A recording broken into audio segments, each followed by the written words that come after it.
Okay. Quick. Come on, gather around. Okay. All right. Okay.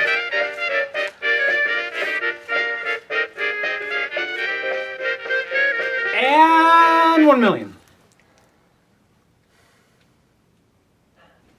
Is that it?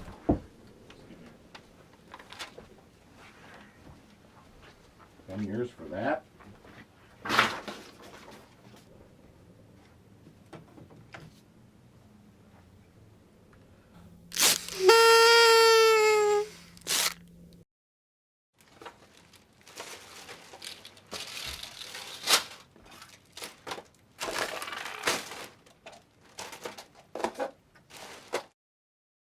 Why did we watch season 2 of Star Trek Discovery? What is it with you? Why are you such a madman? It's getting better.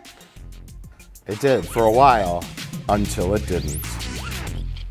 And then it's like the writers are patting themselves on the back. They're paying lip service to the concept of science, but they don't care or understand. Jay and I did something similar for Half in the Bag when we reviewed The Mummy, where there was like a kind of a cliche thing that kept happening in that movie and those kinds of movies. And we shot a little quick recreation. Hey, you know this area is off limits. Talk to the judge. This is my crime scene now. So I was like, okay, I have the script. Why don't we do a recreation? Why don't we build a set? Why don't we get some Star Trek Discovery uniforms? Science, fuck yeah. Like, it's literally makes my skin crawl. It used to be the domain of nerds. People who actually loved science and science fiction. And now nerd culture has kind of been taken over by the jocks. It's like in Star Trek 2009 when Spock sees the planet blow up from an entirely different planet, and it's like whoever wrote that didn't give a fuck that it's complete nonsense that you should be able to see another planet. It's like, it's right there. What? In Discovery Season 2, what the fuck is light speed? They're seeing these signals from the other side of the fucking galaxy instantly. In Discovery, so they turned the light on the other side of the galaxy. I can see it. There it is. They just turned it on. Right? Instantaneously. It's more exciting, but it's more stupider. Look, Mike, we could talk about thoughtful, interesting science fiction all day, but we have to talk about Star Trek Discovery, which is about a time-traveling AI that wants the magic information from a giant ball so it can destroy all life in the universe. Kind of interested in the Picard series because... I was not, and I never was, because Alex Kurtzman is in charge. Sure. The man who wrote The Amazing Spider-Man 2 is in charge. So they say the new Picard show is not going to be about action and exploding planets. I don't believe them. Oh, that's an interesting take on it. And he's gonna have to fight 50 Borg cubes. Oh, what was our idea where he had spaceship hands? Was he gonna have... I don't remember this.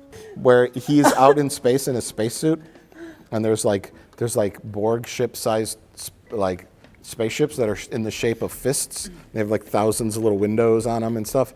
And there's a tiny little hole in the back for him to put his hands.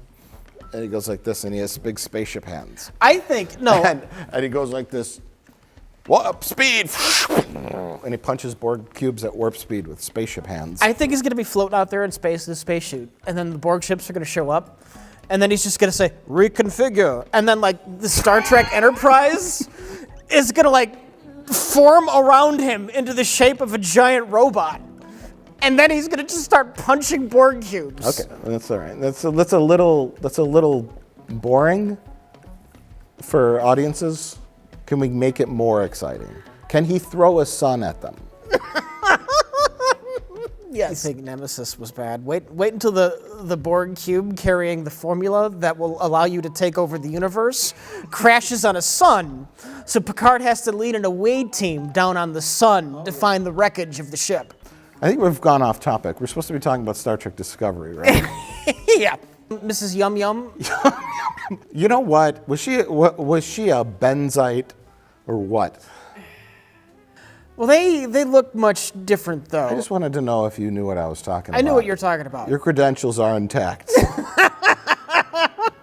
Well, part of the problem, too, is just Vulcans as characters tend to come off as smug. And they're naturally unlikable. And I don't know why you'd saddle your new protagonist with that character trait. We have like a sloppy writing count on the screen because the theme of Star Trek Discovery Season 2 is sloppy writing where the writers introduce something and then it never pays off. Ever. I've always joked off camera that Star Trek Discovery is the producer show because when you watch the intro, you know, they rifle through the cast real quick and then 80% of the intro is producer names. Yeah. Here there were, I think, 21 producer credits. It was a lot. Okay, 1, 2, 3, 4, 5, 6, 7, 8, 9, 10, 11, 12, 13, 14, 15, 16, 17, 18, 19, 20. Oh my god. 21. And they figure it out the last minute. Picard grabs his phaser and it shoots up into the ceiling. Mike, stop having fun. We got to talk about Ash Tyler. Yeah, they even have time to design and present the new D7 battlecruiser. They have something much better, which is a ship 500 times as big as a D7 battlecruiser. That I guess they could get the time crystals so that she could eventually build her own time travel suit, but also so that L'Rell will somehow know to show up at the final battle with a gigantic Klingon ship, even though no one ever told her to do that. People of, I would say, moderate to average intelligence, you and I, we watch something like this and we go, what? And then there are people down the IQ scale who watch this, who don't retain information, who just absorb, oh, look at that shot. It's so dramatic. It's so dramatic. Oh, they love each other. Oh gosh, they're It's just so emotional. throw the word faith. What did that cost you? Your faith? Spock discovers what his faith is. Your faith in us? When we say faith, we're not necessarily talking about God. Your faith in yourself? Faith. Oh gosh, it's so heady. It's so thoughtful. It's so emotional. It's a soap opera of garbage. If you're going to introduce mystery, it should have a satisfying payoff and not, hey, why don't we just introduce mystery? What are you talking What's about? the solution to the mystery? I don't know. Just introduce a mystery. That'd be fun. It'd be cool if this happened and they don't know where they're going with it. That's the season in a fucking nutshell. This would be cool. Well, how's it play out? I don't know. And they used the dark matter asteroid to The dark matter asteroid that they only had because Michael Burnham sent out the red signal so that they get the star asteroid, so they could use the asteroid to save Sorrow's people, so that Sorrow's people could show up with spaceships, farmers with spaceships, so that they could make no difference in the final battle? right. I Because hate of, this show so fucking much. they're hoping that when you watch an episode, by the time you watch the next episode, you don't remember anything about what happened before. How the fuck is that blast door gonna stop the fucking rest of the ship from blowing up? It's a fucking door, and it's a giant fucking torpedo. Right. I'm just gonna stare with my naked eyes at a matter-antimatter explosion.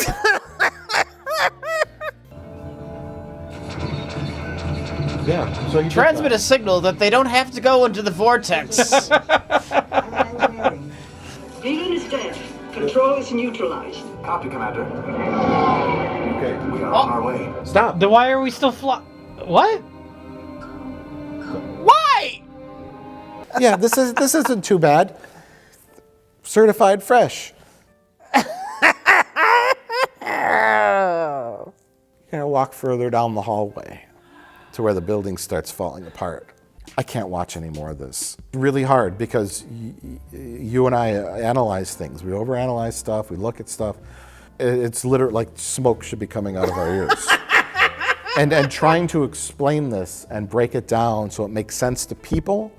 I mean, I hope to God someone who's watching this video has watched the season and can kind of understand what we're talking about, or else this is just Gibberish. gibberish. Love talking Star Trek with you, Rich. I miss Star Trek, Mike. I can't say we talk Star Trek. I really can't.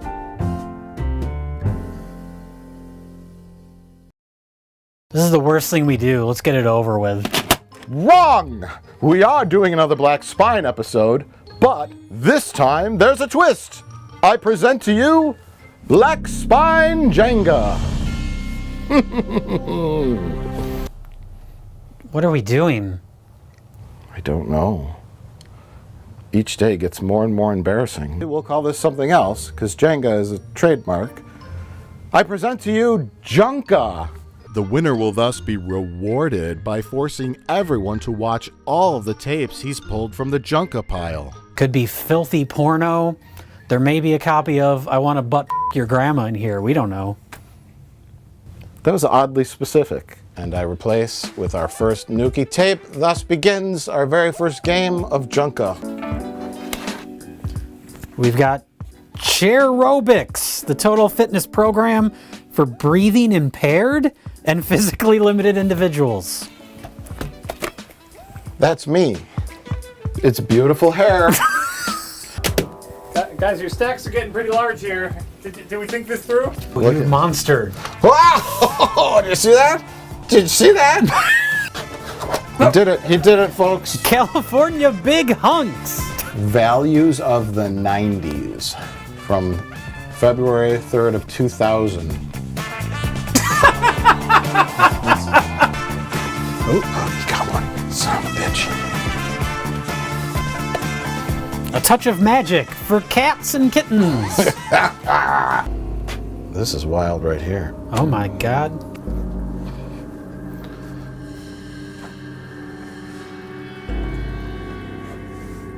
Oh shit. That one's turning. Blarney, it ain't no picnic. Was it worth it, Mike? Damn it, that's the one I was gonna go for. Oh Jesus. Oh God. Take your time. Jesus Christ. Don't do this to me. Christian Counseling and Educational Foundation promotional video, January 1992. Oh, I love that movie. I'm good. Oh my I'm real God. good. Oh my God. I'm real good. Yeah, so he has directed point.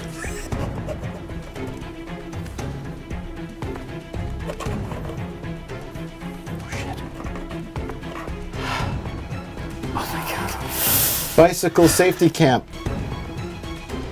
Let's go real slow. Yes! Holy shit balls. Yellow dinos can't fool me. Hey.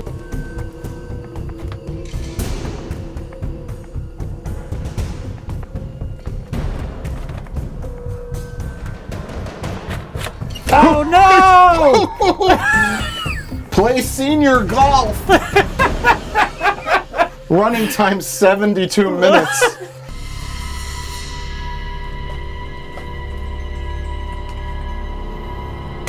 Oop. Oh,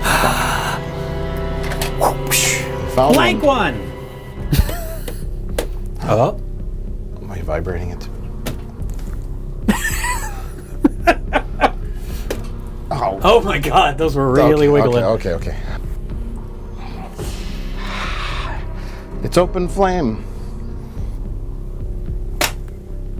He's learning, folks. He's learning. He's doing. Oh my God. It's gonna get stuck toward the end, though. Holy shit. Learn to play golf with Toby and his friends.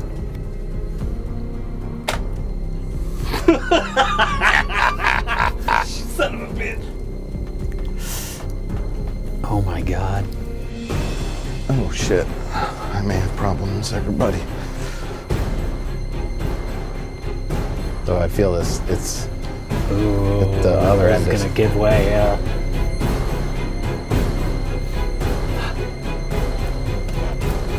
Oh my God! The brothers.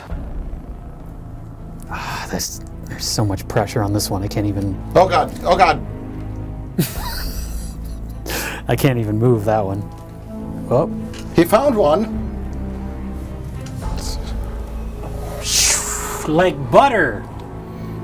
Growing Up series, family video, the, in parentheses, compilation.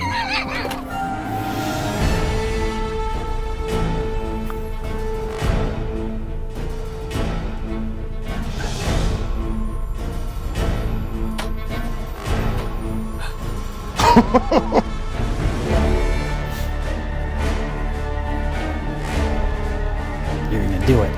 Damn it! I told you, I'm the master of Junka.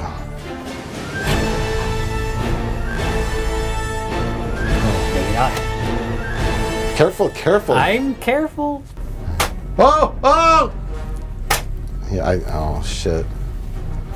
I can't lose at Junka on its trial run. I just can't. I cannot lose to you.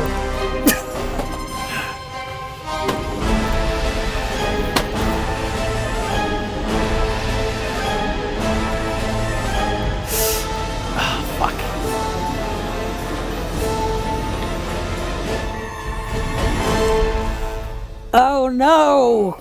Henry, awaken your sexual powers. Yes. I'm just trying to find one that's kind of loose, but I don't think they exist. They're all. Oh! You fuck. They're all structural tapes at this point, I think.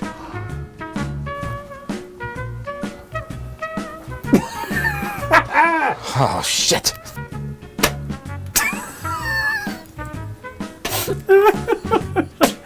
Oh my god. Oh my god, this is insane.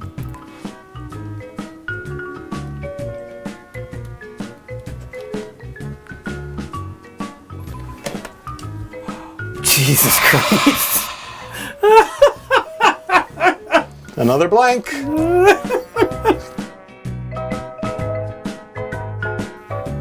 Tearing up the...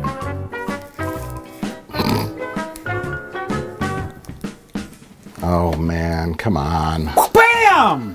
You fuck. Cucumbers are better than men because... Oh, this one's turning. Yep. As I'm moving it, I can't do that. Oh, not this one. No, that one's turning. I want to go for that one. Oh no. Oh! Oh, fuck you! Oh shit! Oh shit! Damn it! This one got loosened. Yeah. House clearing and cornering. Tactics and techniques. A gun video. I pull this one out. These two are kind of in the center, so it still has the same... It's possible. It's possible. Oh! Don't get cocky. Boom! Resist the ball! Resist the ball!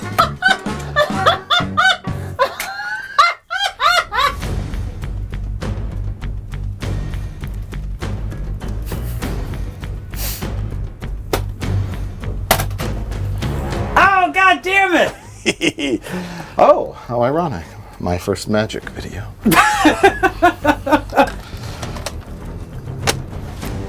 I have like 2 options and that's it. I might go for this outer one. Oh, it's slippery. It's shit. It's very loose. Oh god. Oh my god. Venison processing the easy way. Oh no!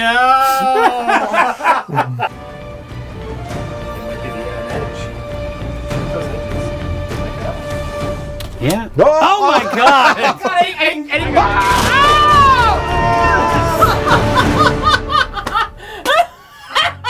Well, we got the wide. It came out so easily. Then what was the losing tape? how to build a haunted house. Oh, that would have been cute. Well, Jay, you won the first game of Junka, which means your reward is we watch all of your tapes.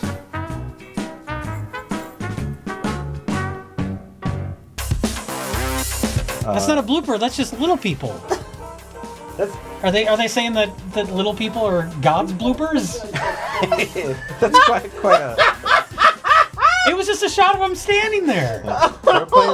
If this is your first time using the video, Look, she's not a real doctor. She's escaped a prison and put on a doctor's coat. See that? You talking about her Hamburglar costume? Yeah. She was in prison for an unrelated VHS fraud tape. That looks like a Star Wars robot.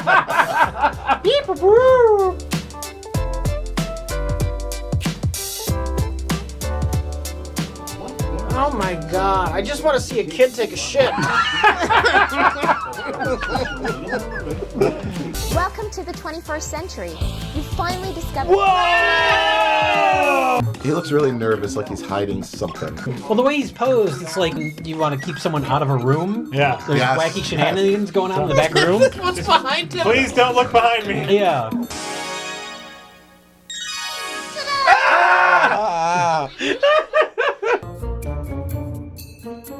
Oh God!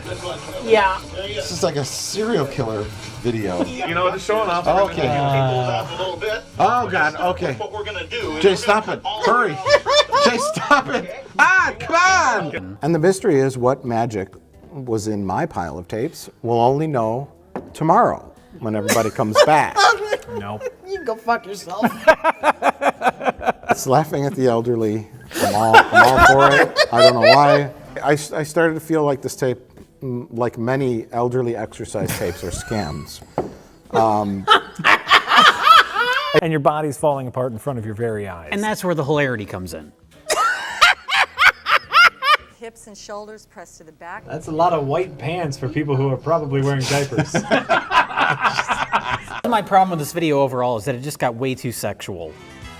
It's the pornography cinematic universe. Big California hunks butt fucking grandma. This is gonna be the next tape. Does it start off with Grandpa's hand, like slowly turning the oxygen up? Because he's gonna need it. So let's keep talking about butt fucking. Right?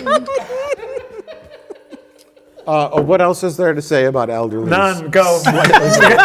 We're done. Next. Keep it and these, moving. just a reminder, these are the winners. Would you say we're doing the Lord's work? We're doing the Lord's work. No one else is going to sift through these tapes. Much like the last film we Grandma watched. butt sex. We're doing the Lord's work. What we get is a love ballad to the riding lawnmower. There you are, look at you. What? what? Long pants, sensible shoes. Why did sexy music come on? Store gasoline in an approved container. Because of this suggestive imagery, that's why it's song. Where the CEO's like son wants a music career. Yeah. I'm gonna pay for my kid's music video, but it's gonna be a part of my lawnmower company video. Yes. Because I'm also a greedy son of a bitch. We've played it safe for most of the video. Let's do a love ballad. That's their one kind of going over the line just enough. That's it. Because next we have... Oh, God. He's playing the keyboard with his boner, and it's getting hot. Auditioning for Cats. He's wearing like a Like what an is he wearing? Oh, fuck. Should we fast forward to the next guy? Yeah. Okay. That's all I care about anymore. Wait for me. I'll wait for you. Just so we're clear, Mike didn't want us to fast forward through the stripping cowboy. Oh no! What? Michael Jackson? Oh no! My theory was that he showed up to an audition to be a backup dancer for Michael Jackson, and he one thing led to another, and He walked in the wrong room. he got more than he bargained for. You're not getting the part in the Michael Jackson video. We're doing something else. California big hunks. It's the next best thing. You're kind of hunky. Who can't use $50? Take your pants off. What do you mean you won't take your pants off outside? Look at Reno, employee of the month. So much hole. Reno got a brain-eating amoeba right around in that scum water. It got into his body through his hole. $50. Small price to pay for becoming a star. Oh no. We have 15 more takes. I was looking at that file. Oh no. We barely started. Oh fuck. You being the cat lover that you are. A touch of fraudulence. Yep. Rubbing the cat's ear will solve all those problems like old age, respiratory problems. Your cat just gets younger as you rub its ear. There was a lot of like, energy and sending, your feelings. She never said energy or healing. She just hooked the cat up to a magic mirror brain reading machine. Did they show footage of that? Was I out of the room? She's in a room and like the walls are lined with those like old-timey 50s computers. And then like the cat is on her lap with this like giant helmet on the cat And with it's like terrifying. wires going everywhere. I looked it up. And she's just doing this, like one ear of the cat is just sticking out of the helmet. She's just doing this. And And the ticker tape is coming out of the computers. She pulls this big switch. All this elaborateness, and then There's a whole room of scientists just reading the data as it comes out. no, the data just comes out just says happy. This costs $750,000. But we proved that I can pet a cat. What the fuck is happening? She's explaining the amount of pressure to apply when you rub your cat's eyelids. That's what's happening. This lady's a grade A crackpot. She tries to like suffocate the thing in her chest. Yeah. She's like, shut up, shut up, shut up. You make this look good. An upbeat song about perverts? Another one. I can't believe we're fucking picking a best of the worst for this shit. California Big Hawks? I still get a kick out of it, but it's not a good movie. John Glover shows up. John Glover, who's, of course, Clamp in Gremlins 2, The New Batch, the best film ever made. That's right. Oh, good. Water filtration plant in Toronto. And it's required by law that any movie that is shot in Toronto, you have to shoot a scene there. As an insane asylum. As an insane asylum. Yeah. We saw it previously in Strange Brew as the insane asylum. Of Sutter Kang's, I want to keep saying Sutter Kang. Sutter Krang from Teenage Mutant Ninja Turtles. Johnny Boy! Johnny Boy! Johnny Boy! What is that accent? Where's that guy from? Oh, he's German. He's like from Berlin or something. Okay. He's like, come on, Johnny. Johnny Boy! Johnny! He seems slowly coming Making across his the way street. across the traffic. Because when I first started out in VFX, I used to work around the corner from that restaurant. And we used to eat there all the time. It was like a Greek restaurant. And years later, it turned into a video store. And that's the first video store where I actually rented in the Mouth of Madness. Not knowing, I'm assuming? Not knowing that at all. And then the clerk says, oh yeah, like watch out for the restaurant scene. Oh, that's funny. Kind of like, all right, whatever. And I kind of went home like, oh my God. Okay. And now it turned into a bulk barn. A what? Bulk barn. What the fuck is a bulk barn? Do you have bulk barns here? This doesn't exist. You're making these Yeah, words you buy up. like bulk foods. The bulk barn is where John Carpenter goes to buy his cigarettes. Give me your biggest bag of cigarettes. He's got a big scoop. Oh God, my lungs. He scoops them into a giant bag like candy. Oh, Mr. Carpenter. It's good to see you again, sir. It's like The Room. You're my favorite customer. This is one part, I think, when she is driving and she's seeing nothing. It's just pure blackness and just the lines in the road. And then at one point they just vanish and it's just pure blackness. That's awesome. That is the scariest fucking thing to me. I know, it's amazing. She looks into the mirror, he's just illuminated by the taillights. Right. So he's pure red, and then it's, again, just nothing but darkness. He kind of peels himself. Sutter Kane like rips himself open like a book. You get some very 90s digital effects. Yeah, done by ILM. Is that true? Yeah. That was ILM? That was ILM. I think it was just that one shot, as far as I know. They did that over a weekend. They did that in their spare time. Hey, kid.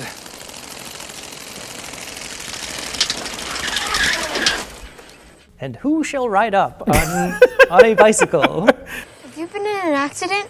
Oh, why, it's Anakin Skywalker. It's Hayden Christensen. Hayden Christensen is a tiny boy. He's got to be like 12. He doesn't look anything like the kid from Phantom Menace.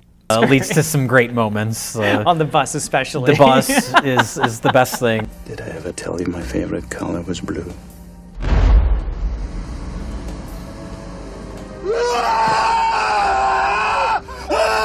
There's a storm going on, so there's like thunder and lightning everywhere, but just, you get the sense that the world is falling apart without us actually seeing any of it. And even when he's being brought in at the beginning, there's kind of just hints of like dialogue. Things must be getting pretty bad out there to bring you fellas in. Spooky metal.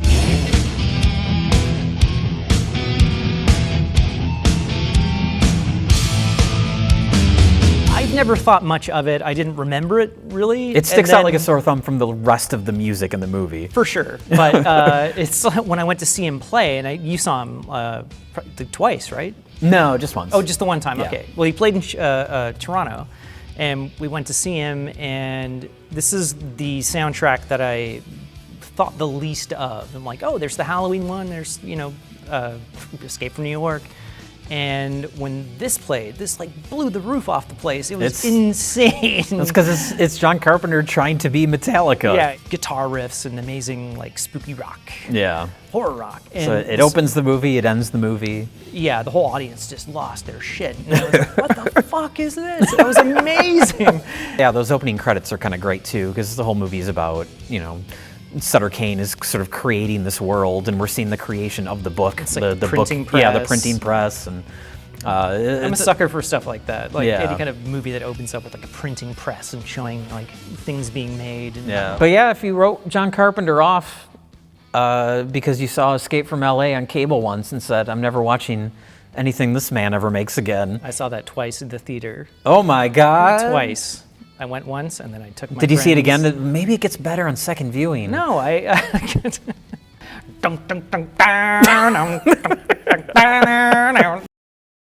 It is Rich Evans and Mike talk in a black void about Star Wars or Star Trek. What's the most depressing thing to talk about, Rich? Star Trek for me. Star Trek? Okay. Star Trek. I'm gonna say we've done a few prediction videos now. This is the hardest one. Like you go into the Force Awakens and you think, well, it's been 30 years. What would you do with these characters after 30 years? And your brain can get going on things. And with Han Solo movie, well, it's like, well, it's Han Solo. What are things we know about Han Solo? With this movie, with the Rise of Skywalker, what was the last movie called? The Last Force? The Last Jedi. The Last Jedi was the weirdest second act of all time. Yes. Because it left us with no hooks for the sequel. Basically a dead end? Yeah. Wrote it down in my notes. Come on back and write Star Wars. What else can you do with Star Wars? Nothing. I just write the same script again and change all the character names, and no one will notice. A long time ago, in a certain video I made, I said J.J. Abrams would be great at directing Star Wars films. Yeah. And I stand by that in the directing capacity only. Him and Alex Kurtzman, they're all like Bad Robot, right? Their whole thing is feeling over sensible plotting. And the best part about Spielberg, he didn't write scripts. You say it's like you split Spielberg. I think it's somebody who grew up watching Spielberg movies, but they only focused on the one thing he did, and that's what they were fascinated by. Yeah. And he's like Spielberg, but without the complete package, yes. So script by J.J. Abrams and Chris Terrio, writer of Batman v Superman, Dawn of Justice, and the Justice League. Is that a joke? No. This movie's gonna be awful.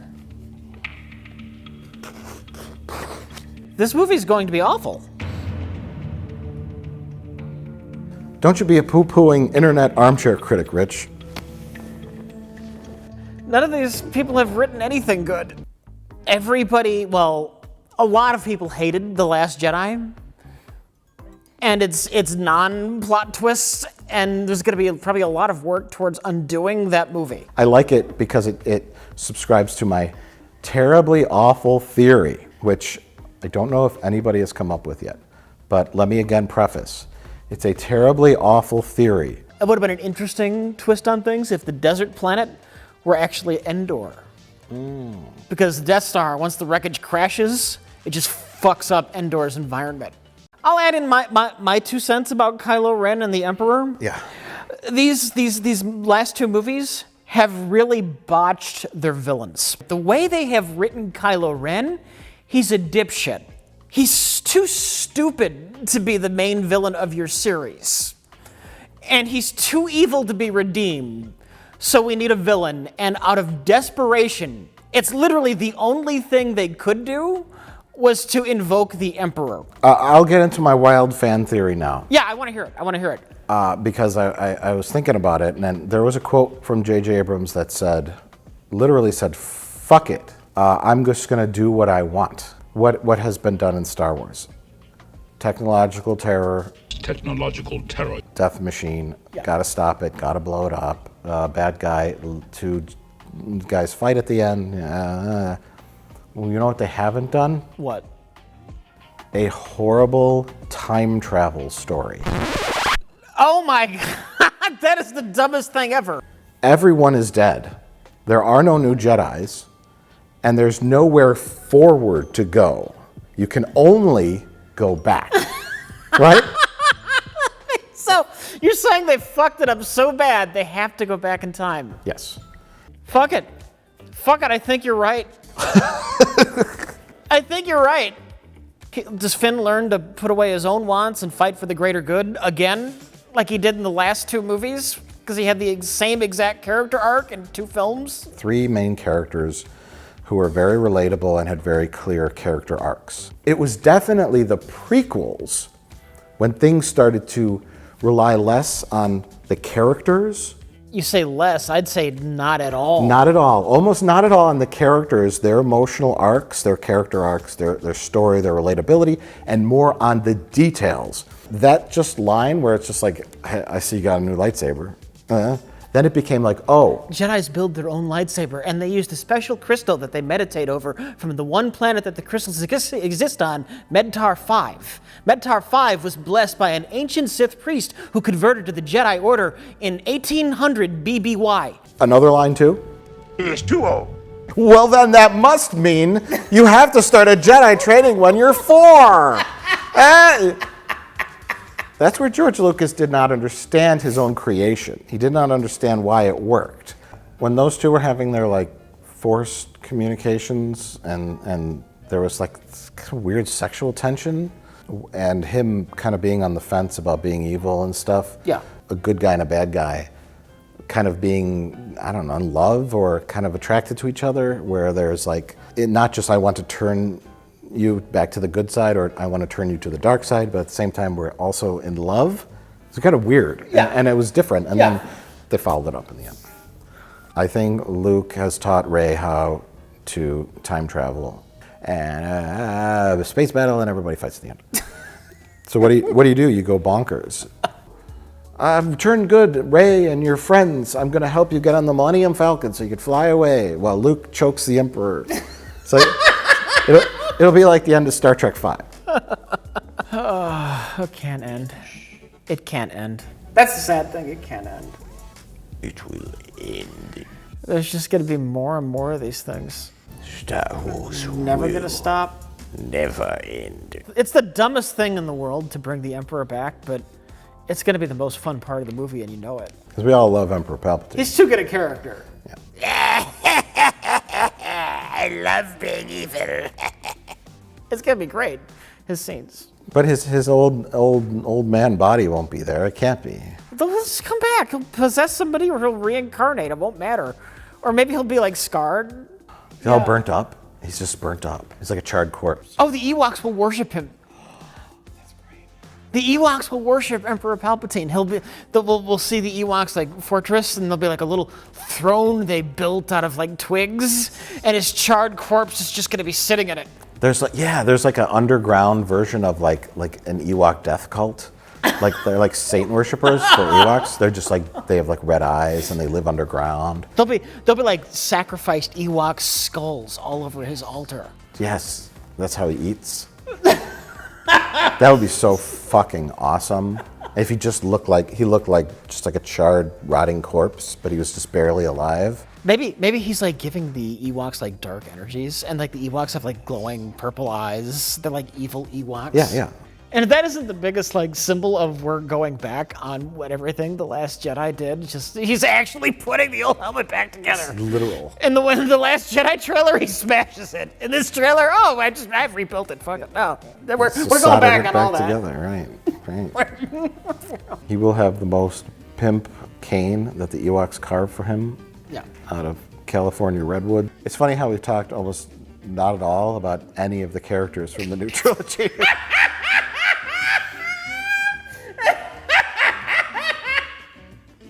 It was a resource they squandered.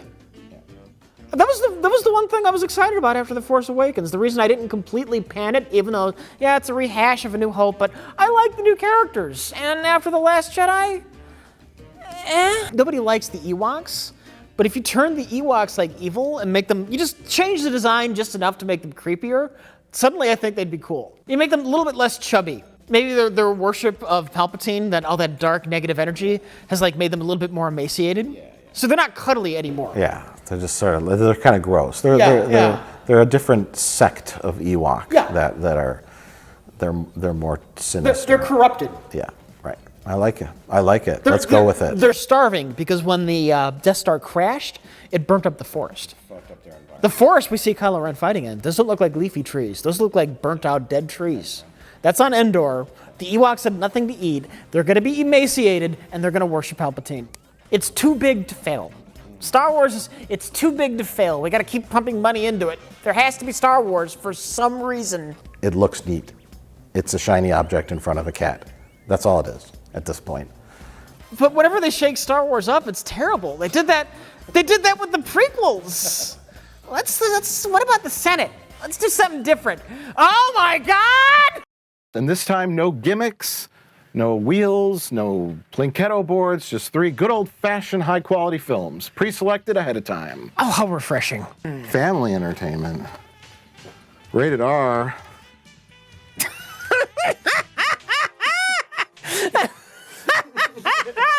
Innocent townsfolk are townsfolk. Just say people. I gotta get it exactly correct. Oh my God. So here's a quarter. Oh, thank you, Mr. McCulkin. McCulkin.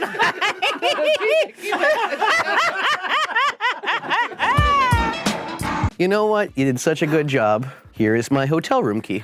Oh, thank you so much, Mr. McCulkin. I'll see you later. Let's watch Roar. Wait, your hotel room key? Oh, I guess I have to. He's a Hollywood celebrity. It wasn't well acted and it didn't look pretty, but Well, there they was were definitely 5. it was a clear beginning. What child actors can be excellent. I just thought you were some random asshole who walked in. How dare you forget? No. No. We get it! It's like that episode of Star Trek. Is Q responsible for that? No, it's a transporter. Basically, everybody in Star Trek could have like eternal youth if they want. They can all live Oh, God. My God. He's a space cop. You on thin ice with this department. You're thin ice. I'd like you to meet your new partner. You have a partner. A partner? I need a Tums. Yes! Yeah! Bravo, kid! Hey, I'm just trying to make conversation here. Well, you're sure doing a shitty job. Yeah. Oh my God! Yes. Oh, Jesus Christ! What? Yes. Whoa. The lattice work. The lattice work.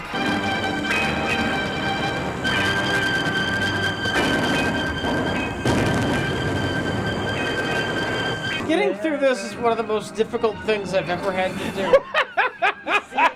And so both actors are like, there's that one scene where the guy and the girl are talking, and he's like, I saw that.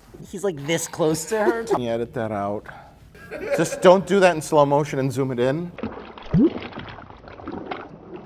As the beer drips.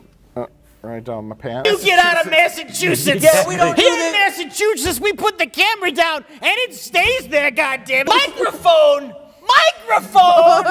I'm Rich Evans, and I'll tell you all about Roar. The DGA and the WGA had nothing to do with this. No. The MGM did.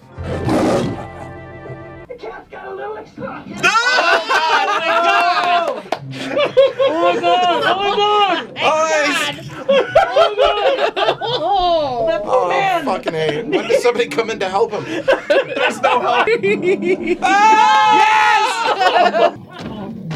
John,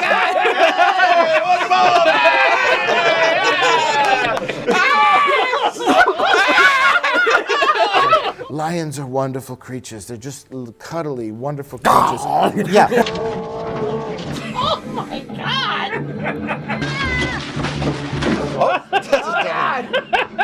That was a pretty bad dummy. That was a dummy. They're like, no, it's too dangerous to put you in this barrel. Now go stand with 50 lions. The villain of the film is Noel Marshall. Yes. Yes. Yes. Because he created this situation. Yes. That part was cool too. That elephant, like, fuck that. This is one of the dumbest fucking things anybody has ever done. Roar, roar, roar, winter beast. Yeah? I mean... Is Comic-Con finally over? You mean like forever? No. It'll never, ever be over. Now it's just Disney trying to shove their dick up your Whoa! But we weren't going to talk. Well, Jay, since we're going to talk about the San Diego Comic-Con stuff, I thought maybe we could start with Star Trek Picard, so I can get that out of the way. Like, I'm vaguely aware of who Picard is. Like, I've seen the GIFs, you know, that make it so. I've seen that. It looks like it's from an old TV show, which looks different than the new show. So I don't know. Mike? The what? Mike? I was just about to tell you about Star Trek. Oh, yeah, Picard, yeah. We were going to talk about the new trailer for Star Trek Picard. Alex Kurtzman started these horrible ideas, and then I have a strong suspicion that other people at the end of it had to try and fix it. I think it's the opposite. I think other people started potentially good ideas, and then halfway through, Alex Kurtzman came in and ruined it all. In any case, he is involved, and he's going to ruin it. The other thing we're talking about is like changing fans. Like Star Trek, to me, used to have nothing to do with like action or even being cinematic. It was just philosophical ideas, science fiction ideas. It was extremely nerdy. The Gene Roddenberry's original vision was the boringest thing ever, right? It was the cage. And NBC said, that's too boring. We want a Western in space. So then Gene Roddenberry had to kind of change it up. They had really good stories, and to me, they were mostly horror stories. They beam down to a planet, and some nightmare scenario occurs that they have to get out of.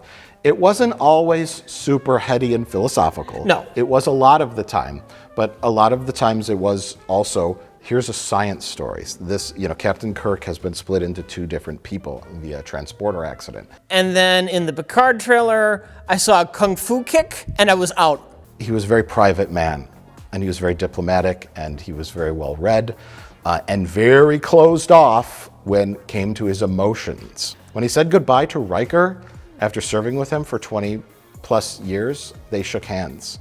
And Picard went right back to his thing. He did not give two fucks that Riker just walked out of his life forever. Hey, what if there's some young girl who's really special? And then the other writers are going to say, well, who is she? And he's going to go, just do it. It's just like a deck of cards you smear out on the table. Okay, it's Lal. Let's put some Borg parts in her and make her an assassin, because that's stupid.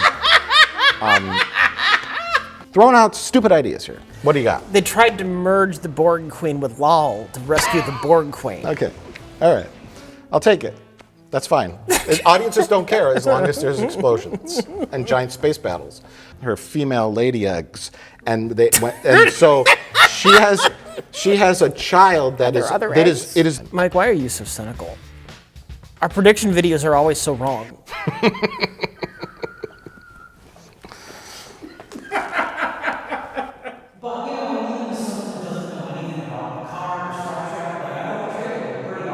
I mean, that kung fu kick was great. I don't know if this was the first year that Ghost Adventures was there. they had a room. And oh, really? They set up the official Ghost Adventures iPhone on a tripod, and Oh, somebody why were they stole filming it on an iPhone? Their budget is that low. I love standing in lines to be advertised too. I love being like a farm animal herded into a room to be used as a pawn in a hype machine. The group excitement, a cheering crowd. You lose your sense of individuality. You lose your sense of objectivity, of being able to look at something and go, I may or may not like this. Me. Wait, are you talking about Comic-Con or politics? I'm talking about both. They've merged. Okay. They've merged completely. I'd be curious, maybe someone in the comments can answer. Has there ever been anything at Comic-Con that got booed? We're just talking. But that is a problem. The idea of people, when you express an opinion on something and people take it personally, because they have invested a bit of their personality into this pop culture thing that they enjoy. That is a problem. And if you don't like what you want, don't let it define you as a human. Look at me, I like ghost hunting programs. Yeah, and you don't care that everybody calls you an idiot for it. Right, I enjoy that. I think we should replace the term man-child or man-children with just children. Because grown-ups are now children. That's true. Who yell at each other about their playroom. And their playroom is their comic book movies and TV shows. The door is wide open for us to get conquered by some other country because we have a generation of people who are yelling about Batwoman. I just saw that image and I was like, fuck. It wasn't excitement. It wasn't, ooh, I can't wait to see what they do next. It was just, we just did this. I think I would be excited about like a martial arts, crouching tiger, hidden dragon with superpowers kind of movie. Sure. I think I would be excited about that because it's so much different than cosmic space alien lasers and robots. I mean, I'm looking for silver linings. we just talk about like how they're going to market this. And I think that's what makes us so boring, because I think broadcast television, like traditional broadcast television, is like the news, the Bachelor, Dancing with the Stars, soap operas, and the news. Yeah. It'll be interesting these next 2 decades of when entertainment sorts itself out. We That's the thing, is like this is the Wild this. West right now with all these different really streaming is. services. Some come and leave immediately. Some have, stuck around. Like Netflix has been like top tier for so long, but now they're saying that's on the verge of collapsing. It could. Now we got Disney Plus is coming. Apple is having their own streaming service that they're dumping a ton of money into. With like Steven Spielberg is bringing back Amazing Stories. And there's like all these other original programming that they're making, and you're just like, oh fuck, it's too much. It's too confusing, especially for the elderly. Like us. Yeah. Death and Taxes and the Picard Show will suck. The movie's about a cult, and if that's the part that you find least interesting, maybe don't make the movie about that. He's very weird. I can't pin down this Ari Aster. And he doesn't care about other people other than himself. He was a very realistic character. Not movie bad boyfriend character, just a realistic, like, kind of like a blank slate, a flat line of a human being. Kind of like most people? Yeah. The one that goes into the sacred book and he's like taking photos of it at night. Yeah. That was cheesy. The sacred texts. The sacred Jedi texts. Ooh. Yes, the sacred texts. Theaters have not become the Disney exhibits. Not completely. There's still a little hope for a bizarre little kind of slow-moving movie like Disney this. theme park theaters. Yeah. Do we see Sharon Tate's feet? You fucking bet we do. Quentin Tarantino still shoots on film, right? Yes. He's not a digital guy. Yeah. How many feet of film do you think he shot? Oh my god!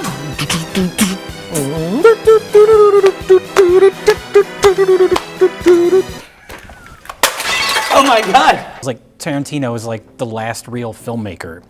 This is a big release movie. I think it was like #2 at the box office. Not quite #1, but still. They're about stuff. They have real performances. They don't just feel like Marvel movies. They're not sequels or remakes. And I know we talked about Midsommar last time, and that's kind of the same thing, but that's a smaller movie. It's a horror movie. big movies that everybody goes and sees and talks about. The only one left is Tarantino. When Brad Pitt and Leonardo DiCaprio are starring in a movie together, and it is second to a movie with CGI lions that you've seen before. Yes. It's literally the exact same movie you've seen before. The era of Hollywood A-list stars is done. I remember watching a recent movie that took place in like Hollywood in like the 1970s or whatever, right? And then there's like one shot, and you know there's like a stop sign, and the rest of it is like digitally matte painted, and it's just like, oh, okay, and then the rest is inside. He has like 100 period cars, and he's driving down giant fucking billboards and it's everywhere. all real, and it's not rear projection like driving in a car. You can tell they're really out there with a rig. There's so much shots of people driving cars in this movie. That we don't hear her actually speaking very much. Well, I just reject your hypotheses. Well, there's that whole thing. Not that she literally needs more lines of dialogue, like that clickbaity reporter was trying to get out of Tarantino. She goes to the bookstore, where Clu Gulager is the bookstore owner, which is a wonderful little cameo. Lots of Clu Gulager, who everybody knows from Uninvited. He gets eaten by a mutant barf cat. And Zach Baggins recently purchased Sharon Tate's wedding dress. Zach Baggins, you sick fuck! Laughing at horrific violence that happens in a Quentin Tarantino movie goes back a long way. It's something different. It's not Spider-Man. And so many movies are so calculated and so like by the numbers and so like very committee feeling like, oh, you can't do that. Yeah. You've got to include this, this, and this. This has to be this long. This you have to add this for this market. You have to add it's just so nice. The Marvel movies, how they'll have like storyboards for the big action scenes and like previs done for it before they even have a script or a director. And I was like, why even have a director anymore? Just have your producers come up with a series of sequences. They pre-visualize everything, hand it off to a crew. You don't need a filmmaker anymore. You don't need a voice to make those movies. A young artist who wants to tell a really like original, even fucked up story, artistic story. Sometimes a story needs to go in uncomfortable directions. Sometimes you need to be challenged or made uncomfortable in scenes, and I think that's something that a young filmmaker, I'm gonna make this movie about this. Oh no, you can't do that because that might upset people. Yeah. This studio isn't going to like that. This script will not be approved by all these people. Yeah. Unless you're Quentin Tarantino and you say, I'm fucking Quentin Tarantino, this is my movie. Yeah, and they say, all right, do what you want. I kept thinking of Cameron Mitchell when watching this. Yeah. This is kind of the Cameron Mitchell story. Yeah. The guy who's in Westerns and then just kind of... Yes, I'm watching the goddamn news. It's important to see movies that that challenge you. I just had a visual image of Quentin Tarantino standing on stage with his Phase 5 films. just 5 movies up there and him go, here's my corporate plan for the next 6 years, 2020, 2021. And don't let your final movie be a fucking Star Trek film. Ooh, yeah, that's a whole thing in itself. I don't think that'll ever happen. Did you see that quote about J.J. Abrams, like Tarantino? Oh, where he's like, fuck that. I just want to like hug him. Because he's like, what is a Calvin universe? Yeah. It's like David Lynch like yelling like with his earpiece in. He's like, what is a Calvin universe? There's Kirk and there's Spock and they're this and they're this. Like, I don't know what that crap is. That J.J. Abrams crap. Star Trek happened. It was the 60s show and I'm making this. I don't know what that crap is. Can I just say how fun it was to see Leonardo DiCaprio edited into like shitty Italian movies? Oh yes, that was a great little detail too. That whole sequence. We've seen so many shitty Italian movies on Best of the Worsts. When Leo said, "I don't want to do fucking Italian westerns. They're fucking garbage," and I just said, "I hear you, Leo." It's interesting that we started half in the bag, like at the start of like Phase 1 of Marvel movies. Because it feels like our show has been the documentation of the death of movies. And not that Marvel is the sole cause of the death of movies or anything, but the entire landscape of the way movies are made, how they're marketed, how clickbait articles are written about them, like it's all changed so much. And then you have like just the opening credits for this movie. That classic like Tarantino kind of yellowish font comes up, and I was like, I'm home. Mm-hmm. Although I don't know if they show Hilary Duff's feet in that movie. Her dirty feet. Why is everybody's feet in this movie dirty? Is that his new thing? Tarantino's new thing? It used to just be feet. Now it's got to be dirty feet. Yeah, the Manson girls' feet probably dirty. Just That 'cause makes sense. They're barefoot hippies, but Margot Robbie puts her feet up on the chair in front of her in the movie theater, and they're like filthy. Tarantino's has an ever-expanding fetish, Jay. Okay. Does that foot fetish extend to men? It's like Leo's floating around in the pool. There are lots of men feet in this movie, yeah. So maybe, I don't know. And dog feet. Brett Pitt's dog was running around.